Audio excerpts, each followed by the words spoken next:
NYPD under attack, a convicted felon opening fire on officers in two separate incidents. One of those officers remains hospitalized in stable condition, while another was released from Lincoln Hospital yesterday.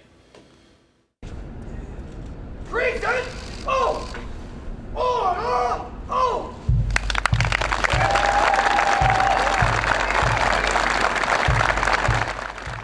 Of course, the investigation continues. There are still so many unanswered questions really this morning. So joining us to hopefully answer some of those is NYPD Chief of Department Terence Monahan. So good morning to you. Good morning, Dan. We just saw that video of Officer Paul Straffolino being released yesterday. Lieutenant Jose Gatro still in the hospital. How are they both doing this morning, first and foremost? Paul, seeing him leave yesterday was a fantastic feeling. Seeing him getting out of that hospital. He was in good spirits. His reactions and how he reacted Saturday night, Sunday morning is absolutely tremendous. I mean, that was an instant. Paul and his partner were sitting in a police van. This individual comes up to ask for directions and walk me through what happened there. Oh, as he walks up, they're suspicious of him. His act, the way he was coming up to him, you know, their training kicked in and realized something was wrong. Paul immediately sees him reaching for that gun and reacts and does what he's trained to do, to get out of that line of fire. And that's what he does. He guns that car off and gets out of the line of fire. While injured. While injured. One round came in, through the chin, into the neck, misses his carotid artery by literally a millimeter. So thank God he's okay, but thank God his training kicked in and he did what he's trained to do and got out of that line of fire. Robert Williams, the suspect here, has been known to be a career criminal. Yeah. Walks into the precinct, to the 41st precinct the next morning. Was the 41st precinct already on edge? Were there extra precautions being taken that morning to keep them safe, knowing that this individual was still on the streets? There was a lot of activity going on in the precinct that day. Obviously, it was an active investigation from the night before being conducted within the station house. There were cops all over. They were ready. And luckily, when this individual did walk into the station house, he was confronted right away at the desk, but he immediately pulled out a gun, started fired 2 shots, striking our lieutenant immediately, and then walked into a small room to the side where there was a sergeant, another cop, and a civilian, and at point-blank range fired at him, but missed. And our Lieutenant Gatro, tremendous. This is what a hero is. And after wounded, he walked around and confronted and engaged him. And this is an individual who had shot at police officers before in 2002, was arrested for attempted murder, and then got into a scuffle with police back then. He got into an armed confrontation with the police back then. He had shot somebody, carjacked a car, rammed it into the side of a police car. I believe a shot was fired towards the police at that point. The police engaged him afterwards as he pointed a gun at him. So is there any idea of what the motive is, looking at this specific case? Listen, to know exactly what the motive is, we can't be 100% sure. I know he had a court appearance today for another arrest where he fought with the police back in 2018.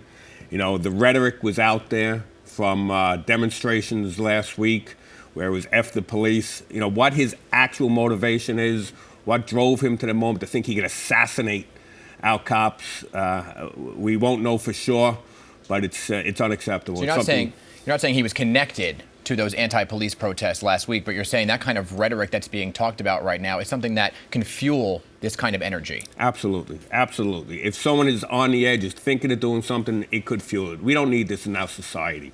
You know, that isn't how a civilized society reacts. You know, you need police to keep law and order. We're all part of the community. The cops and the community, this is what neighborhood policing is all about. We're one. We have one ultimate goal, is to keep people in the city safe. You know, Commissioner Shea this weekend had given a press conference right after these shootings and said that words matter and words affect people's behavior. Absolutely. So not only besides these anti-police protests that are happening, but there were a number of tweets from the President Donald Trump, and the SBA union placing blame on the governor, placing blame on the mayor. What do you make of those tweets and that kind of language? And the SBA saying that this isn't over. The blame is placed on this individual who thought it was okay to bring a gun and try and assassinate cops. He's someone that shouldn't be out on the streets right now. We don't want to politicize an attempt to kill our men and women.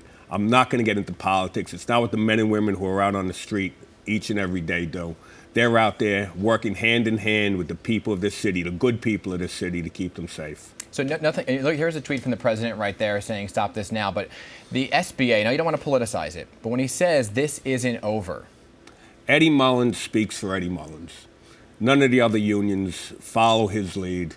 And the men and women that are out on the street right now, they care about keeping people safe. They care about keeping themselves safe. And that's what this is about. This isn't politics. This isn't grandstanding. And what is the mood right now within the department? I mean, you've gone through this before in 2014 with Wenjin Liu and Rafael Ramos, again in 2017 with Officer Miasotis Familia. So what is the department feeling on this Monday morning? Obviously, they want to keep their community safe, but now they have to really worry about keeping themselves safe at the same time. Absolutely. Our men and women are out there in harm's way each and every day. There isn't a day goes by that a brave New York City cop isn't confronting an armed suspect somewhere within the city.